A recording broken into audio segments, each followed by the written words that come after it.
मेहमान साजापुर से एक एंटीना हमारे बीच में उपस्थित है। चंद लाइनों के साथ उन्हें यहाँ आमंत्रित करूंगा कि हर प्रॉब्लम की एक दवाई है। क्या बात। हर प्रॉब्लम की एक दवाई है जो हमने साजापुर से बुलाई है। क्या बात। साजापुर के रहने वाले बेरूलाल जी कि हर प्रॉब्लम की एक दवाई है जिसे हमने साजापुर से बुलाई है।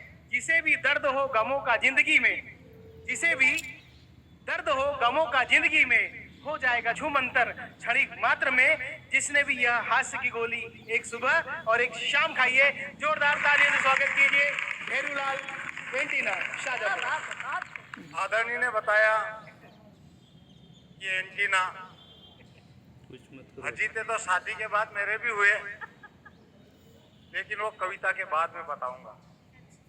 माँ के अस्तित्व से मैं पिता का अस्तित्व भी कम नहीं समझता हूँ कि पिता एक कांच की तरह है, एक बच्चे के पैरों की सतह है। एक बार टूट जाता है तो पुनः नहीं मिलता है। चाहे कौशल्या ने राम को जन्म दिया हो, चाहे कैकेयी ने भरत को राज तिलक किया हो, ये गाथा पिता पुत्र के नाम करता हूँ और पुत्र के वियोग में मरने वाले राजा दशरथ को प्रणाम करता हूँ। चाहे देवकी ने कृष्ण को जन्मा हो, चाहे यशोदा ने दुल्हार किया हो, लेकिन मध्य रात्रि में कड़कती बिजली में यमुना की तेज धार में कृष्ण को सर पे उठाकर यमुना पार करने वाले प्रणाम करता हूँ ऐसे पिता को, प्रणाम करता हूँ ऐसे पिता को कि गांधारी ने पुत्र मोह में गांधारी ने आंखों की पट्टी खोल दी। अरे पुत्रों के बीच में कुंती भी झूठ बोल दी, लेकिन सत्य पर अडिग रहने वाला, हस्तिनापुर को खुशमय देखने वाला, 100 बाणों की सैया पर सोने वाला, अरे पुत्रों के आघात को सहने वाला, प्रणाम करता हूँ ऐसे पितामह भीष्म को, प्रणाम करता हूँ ऐसे पितामह भीष्म को।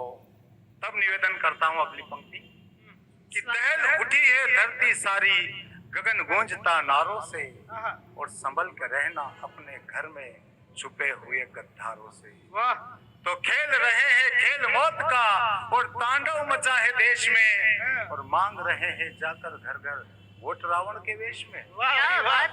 क्या बात। अब ना चलेगा इनका जादू, ना इनकी मनमानी है, और औरों को भी मिलेगी फांसी, ये तो सबने ठानी है। वाह भाई वाह। अरे पृथ्वीराज से वीर यहाँ थे, पृथ्वीराज से वीर यहाँ थे, रक्षा करने आन की, उन्हें फिक्र थी मातृभूमि की, नहीं फिक्र थी जान की।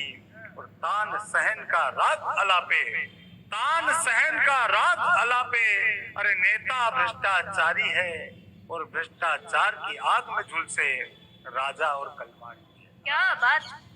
तो बंद करो खेल आतंक का, बंद करो खेल आतंक का, समझा दो इन नादानों को जो अपने मतलब के खातिर कुचल रहे देश के अरमानों को। अरे स्वार्थ हिंसा की बेदी पर चढ़ा रहे हैं जानों को, और बेच रहे हैं पल पल अपने गरिमा और अभिमानों को।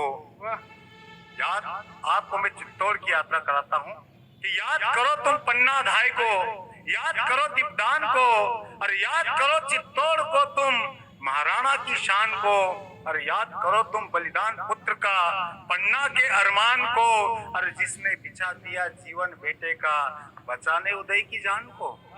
और याद करो तुम महाराणा प्रताप और शिवा की आन को, याद करो झांसी की रानी को, याद करो उनके बलिदान को, और याद करो तुम उस सुभाष को जिसके मुख की वाणी है और जो परवश होकर बहता खून नहीं वा पानी है, खून नहीं वा पानी है।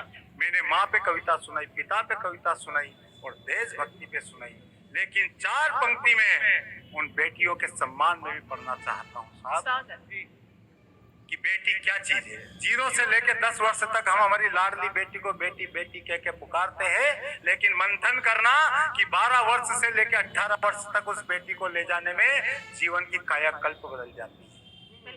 क्यों बदल जाती है? कि बेटी भाषा का ज्ञान कराती है, अरे बेटी वीरता दिखलाती है, बेटी संस्कार सिखलाती है, और बेटी मर्यादा दिखलाती है, बेटी वीरता सिखलाती है।